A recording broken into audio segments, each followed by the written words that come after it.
Alright, we're going to be working on the formulas for our prism, cylinders, pyramids, cones, and our sphere.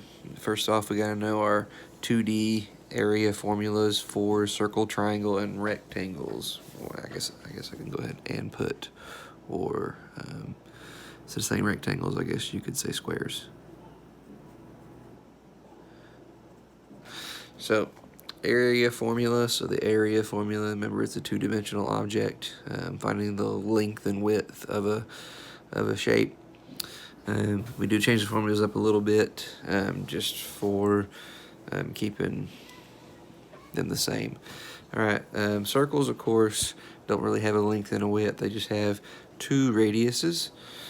So radius squared. So we're going to do pi times radius squared, making it the two-dimensional, quote-unquote, a length and a width, radius. Triangles, 1/2 base times the height, so half the size of a rectangle or a square. And then, of course, rectangles and squares is base times height, or some of y'all probably know it as length times width.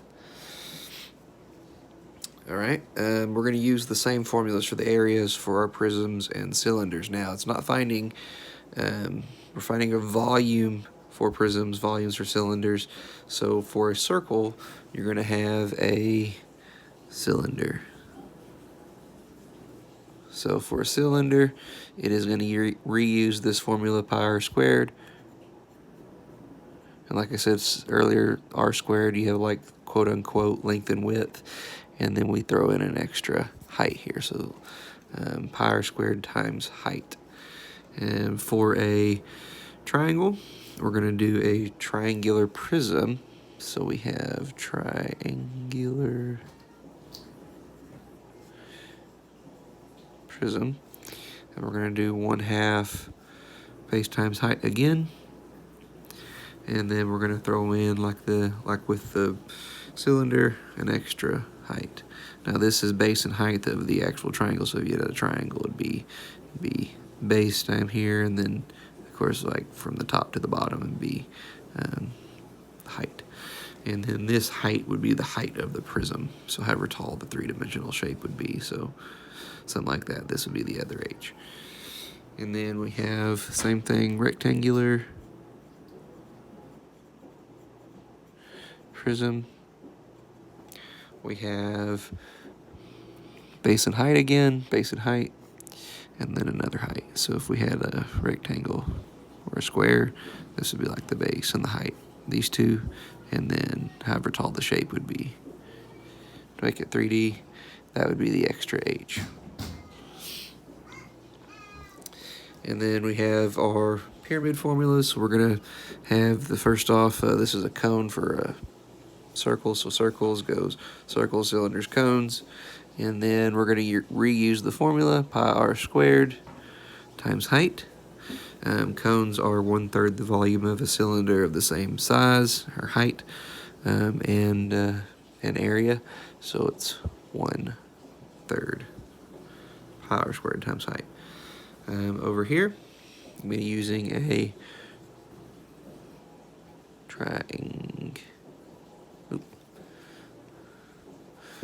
get to writing a little too fast. Triangular pyramid. And we're going to be doing same thing, 1/2 base, height, and height. And then we're going to be doing the same thing as we did over here on the cone, throwing in another 1/3. And then the last one is rectangular pyramid. And here we're going to actually do the same base, height, and height. And then, like we did in the previous ones, it's all 1/3. So you notice, you take your formula, throw another h in there, take your formula, throw another h in there, and then throw another 1/3 for the pyramid. So regular area, prism, pyramid, there is 9 of your volume, well, 6 volume formulas, and then 3 areas, of course. Now last one is the sphere. Is a little different. We all know that spheres are basically quote-unquote three-dimensional circles. We're going to be looking at still using pi, except instead of using radius squared, we're going to go to radius cubed.